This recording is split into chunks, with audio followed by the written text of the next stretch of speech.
Now I'll move on and introduce you to Heike Fleischmann, who's the project lead for the volunteer program, and also she's been doing work with the Valid project, which she's going to tell you about.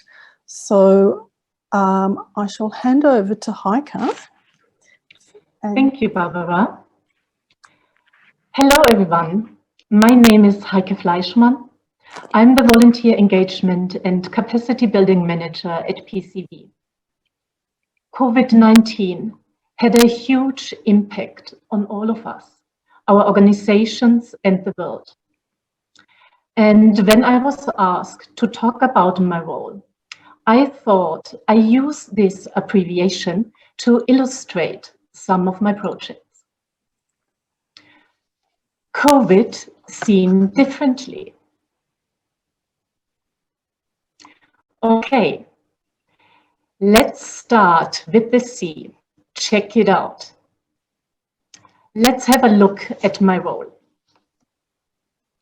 My role involves a lots of communication, like the monthly volunteering newsflash, contributions to the weekly newsflash, daily posts on social media, and together with our trained volunteer facilitators, conducting information sessions for community groups.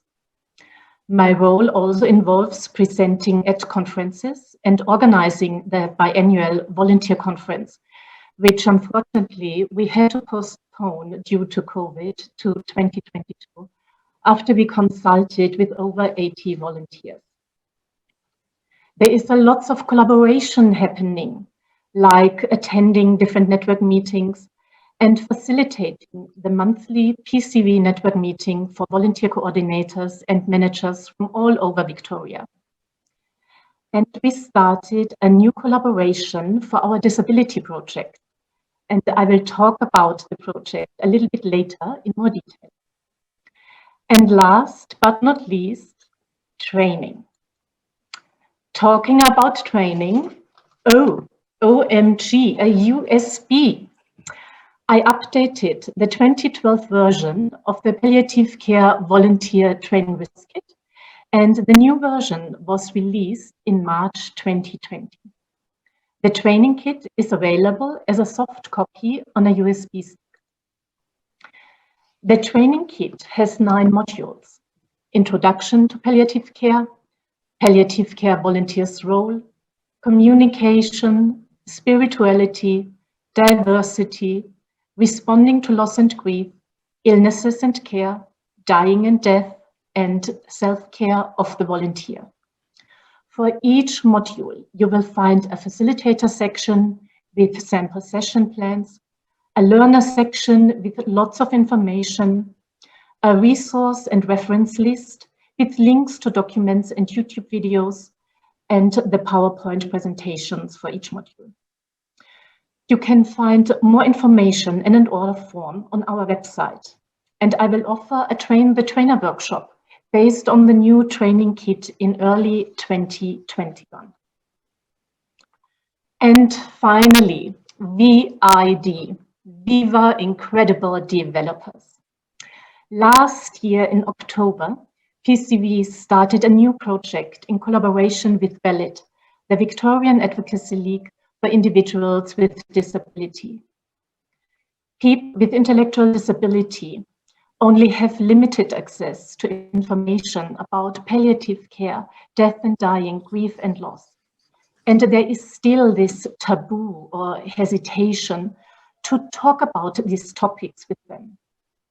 That's why we developed 5 brochures and 2 posters in easy English for people with intellectual disability with the self-advocates from Valid. And you can see our working group on the screen. And I would like to take the opportunity to thank the self-advocates, Jenny, Mary, Susie, Anthony, and Greg, the staff members of Valid, Sarah, Zoe, and Anthony, and our counselor, Janet, for their fantastic contributions to the project. It was a pleasure working with you all. And a big thank you to Violet, Kevin, the CEO of Valid, David, the Deputy CEO, and Rick, the Self-Advocacy Coordinator, for all their support they gave us. As mentioned, the topics we addressed in the booklets are palliative care, death and dying, grief and loss. And I would like to thank DHHS for funding this important project. We will launch the booklets on International Day of People with Disability, Thursday, the 3rd of December, 2020. The booklets will be available on our website, and you can order hard copies as well. And I'm happy that I can give you a little bit of a sneak peek on our brochures. And I quickly show you maybe the palliative care one. That's how it looks like. And everything is in easy English. Oh, I know it's a little bit tricky. And you can see lots of images, information in easy English. And I hope it's really, really helpful for everyone. So thank you so much for your attention. And I hope next time when you see the word COVID, you will see it a bit differently. Thank you.